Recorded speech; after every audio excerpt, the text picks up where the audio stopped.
大家好，我係陳思正，歡迎收睇天盛 Channel。今日同大家分享一件比較重要嘅事，就係我哋收到中國移動嘅通知啦，就係喺呢一個嘅盛勤閣嘅天台嗰度，咁佢哋咧就打算咧就係安一個叫做電訊發射塔，就問我哋呢一個意見嘅。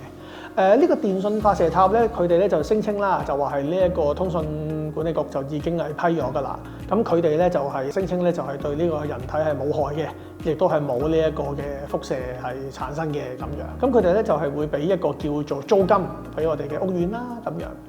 咁因為咧呢一個係涉及呢一個嘅公眾利益啦，呢一樣嘢啊，咁所以我哋法團咧就會係就呢一件事咧，就係之後啦，過年之後啦，就會發一個問卷俾各位係去即係投一投票，究竟我哋應唔應該啦？就為咗呢一個咁樣嘅租金，咁樣就裝個發射塔喺呢個盛勤閣嘅天台咧咁樣。咁呢一個嘅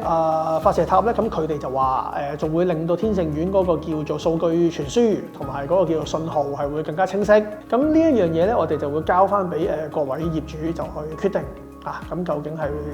接唔接受呢一個咁樣嘅建議？我哋會按翻呢一個嘅問卷嗰個回覆啦，同埋嗰個叫做大家嗰個決議嗰個方向咧，就係向呢一個中移動咧就係做呢一個嘅答覆嘅。咁今日咧就係同大家講嘅嘢就係咁多，多謝晒。